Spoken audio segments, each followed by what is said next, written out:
తెలంగాణ ఉద్యమంలో 2001 నుండి తెలంగాణ సాధించేంత వరకు కూడా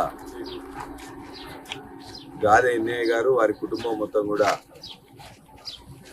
ఉద్యమంలో మమేకమై ఉన్నది.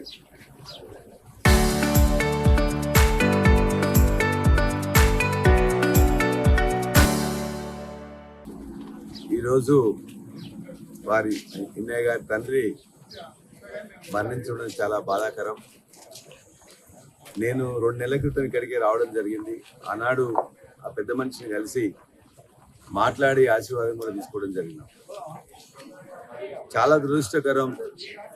2 నెలలకు పైగా గాదె ఎన్నయ్య గారిని అన్యాయంగా అక్రమంగా అరెస్ట్ చేసి అనేక కేసులు ఆయన మీద ఈ రోజున రుద్దడం జరిగింది. కేంద్ర రాష్ట్ర ప్రభుత్వాలు, కేంద్ర రాష్ట్ర పోలీసులు వీళ్ళందరూ కూడా చాలా దుర్మార్గంగా ప్రవర్తిస్తున్నారు. ఎవరన్నా మావోయిస్టులు చనిపోతే చనిపోయిన సందర్భంగా ఖండన చేయడం అనేది మానవత్వం తప్ప మరొకటి కాదు. ఆయన ఇవాళ డైరెక్ట్గా పాల్గొనే శక్తి లేదు. ఆయనకు ఇప్పటికే బ్యాక్ పెయిన్ వచ్చి అదేవిధంగా ఒక చెయ్యి కూడా లేకుండా చాలా ఇబ్బందిగా ఫిజికల్గా అనేక ఇబ్బందులు పడుతుంటే కూడా ఈ 2 ప్రభుత్వాలు కూడా, కేంద్ర రాష్ట్ర ప్రభుత్వాలు 2 కూడా వారి యొక్క పోలీసులు చాలా అక్రమంగా అన్యాయంగా ఆయనను 2.5 నెలల నుంచి జైల్లో పెట్టి ఆయన ఏదో కుట్రవాణిని అని చెప్పేసి ఆయన తెలంగాణ ఉద్యమం తర్వాత ఈనాడు అనేక మంది పిల్లలకు ఒక తండ్రిలాగా ఇక్కడ మా ఇల్లు అని చెప్పేసి ఒక ఆశ్రమం కూడా నడుపుతూ ఉన్నారు. ఆశ్రమంలో ఉండే అందరు పేద పిల్లలకు కూడా వాళ్ళ కుటుంబం మొత్తం కూడా చాలా సహాయం చేస్తుంటే ఎవరైనా దాతలుంటే ఆ దాతలను కూడా ఇలా పోలీసులు బెదిరించడం అనేది చాలా దుర్మార్గం. సమాజంలో ఎవరెవరికైతే ఏ అవసరాలు ఉన్నాయో ఆ అవసరాలు అందరూ ప్రభుత్వం తీర్చినప్పుడు అనేక మంది పెద్ద మనుషులు, ఫిలాంథ్రపీ ఉన్న వాళ్ళు వాళ్ళందరూ కూడా వచ్చి సహాయం చేస్తుంటారు. వాళ్ళందరినీ హక్కును చేర్చుకుంటారు. అదే పాపమా, అదే నేరమా అని చెప్పేసి అలా అనేక మంది పిల్లలు అడుగుతూ ఉన్నారు. చాలా దురదృష్టకరం.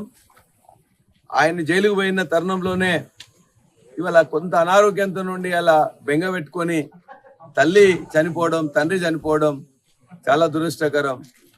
ఇవాళ సమాజ సేవలో, తెలంగాణ సాధనలో ఆ కుటుంబం పడ్డ పాటలు అనేది అందరికీ తెలుసు, ఈ ప్రాంతం కూడా తెలుసు.